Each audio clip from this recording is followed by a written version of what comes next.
This is the Nigerian consulate here, Pretoria.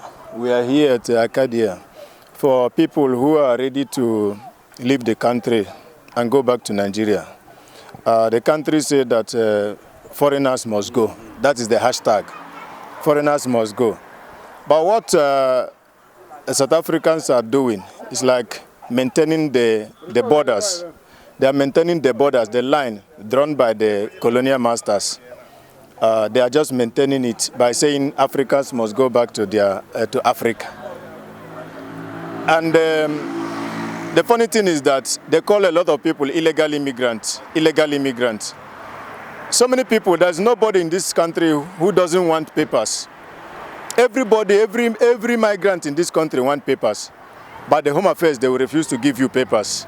You will have your slip for more than 2 years, 3 years. Your papers is not coming out. On the street, the police is harassing you, calling you illegal immigrant. So this is more like a diplomatic xenophobia, maybe I can call it diplomatic xenophobia. And also the physical xenophobia, which is happening in the streets of South Africa. It is all over the social media. Everybody can see it, how they molest people, intimidate people, harass people, people who are not government officials in front of police, brutalizing people and doing a lot of things, destroying people's businesses and looting. That is quite unfair. What an African is doing to a fellow African is quite unfair. Now, so many people have decided to follow their fate, to go back to their country where they come from. So many of them are going with something, some are not going with anything, just to go there for safety and to start life afresh. It's so pathetic, quite unfair what Africans are doing to fellow Africans. So this is it. Are you one of those who have decided to leave? No, I'm not leaving now, but I have people who are leaving, like I have my family who are leaving, and there are friends that I know who are also leaving that I accompanied to come here. Okay, so when you say your family, what do you mean exactly? My family, my wife and my kids are leaving. How many kids do you have? 3. 3 kids with your wife? Yeah, they were born here.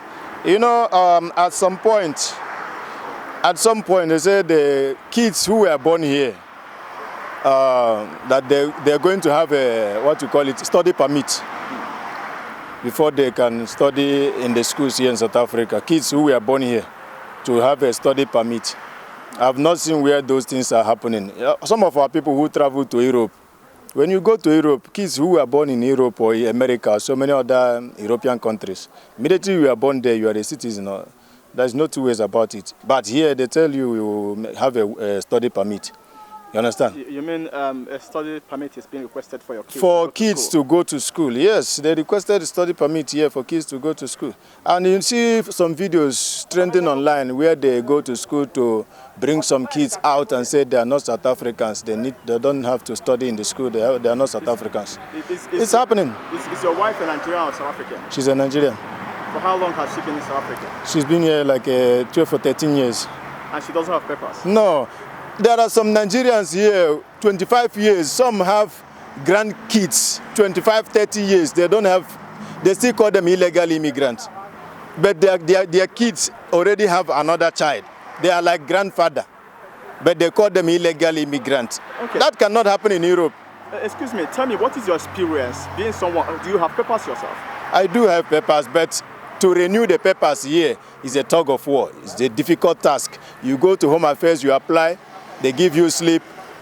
They will find one stupid reason or the other to deny you. You go for appeal, they give you slip. You can stay with that for 2 years, 3 years with slip.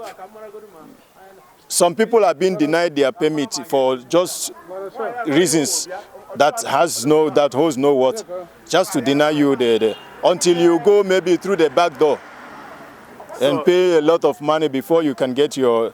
But now, the thing now is that they are not even given, even if you go through back or front, they are not given issuing papers now. So it's just kind of a xenophobic, diplomatic xenophobia.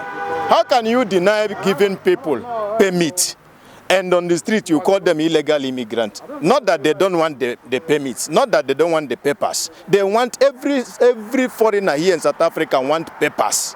They want to be documented. They want to be legit here in the country. The problem is that the Home Affairs have refused to issue them, to document them.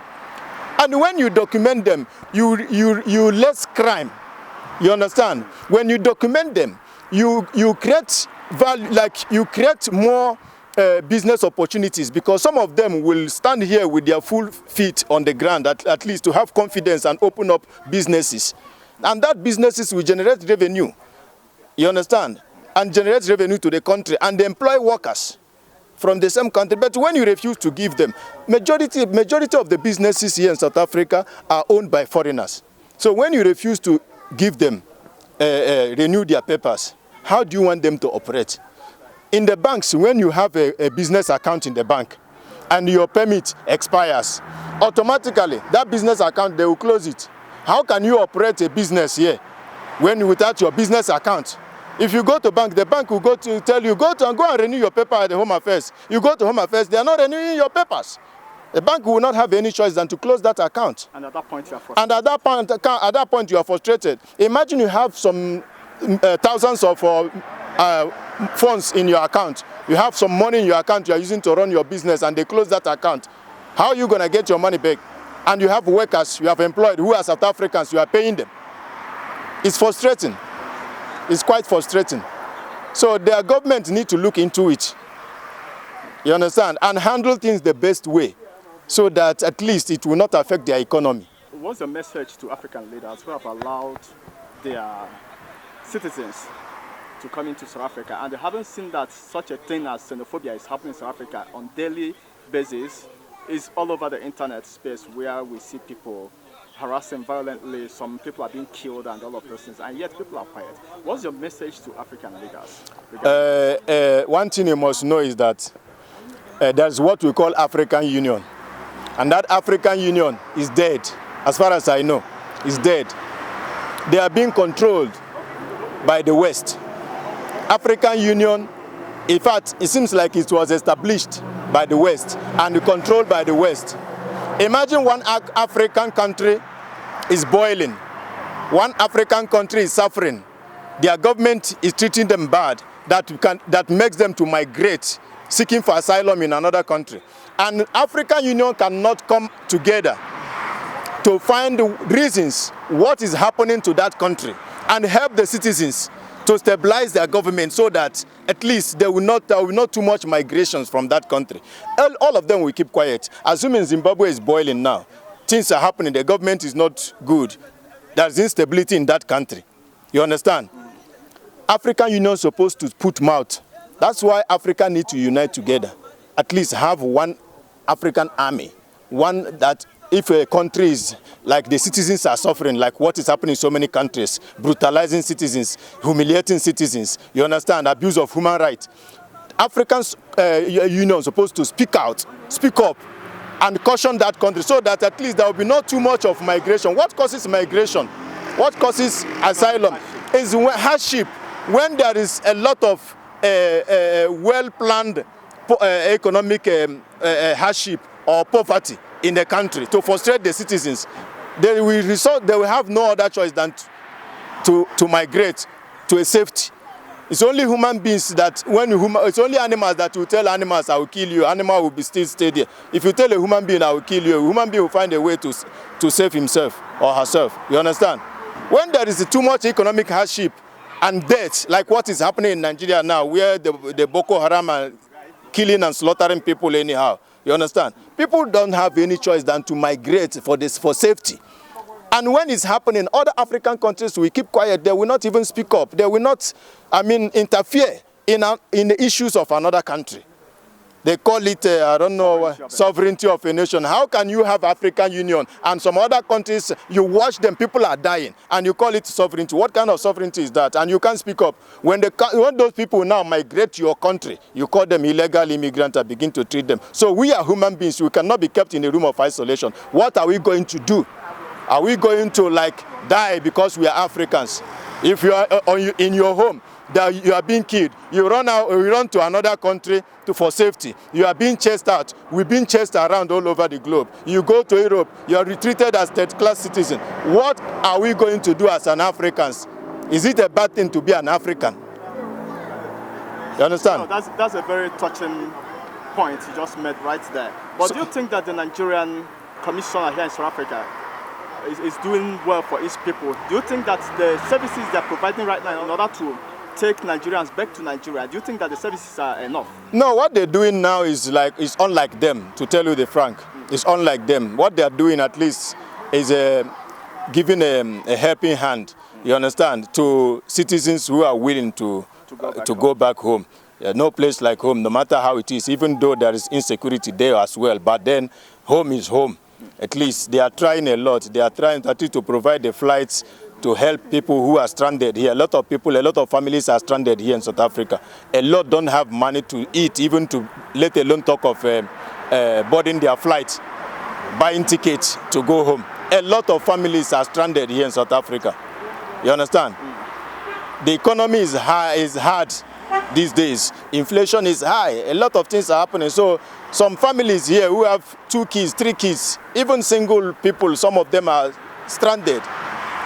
So at least the Nigerian government have, at least for this time, they tried, to help people and to go back to their places. Okay, looking at the situation of Nigeria right now in Nigeria, with citizens battling with hunger and the insecurity and all form of political rascality, do you think that your family going back to Nigeria, that they're going to be safe there?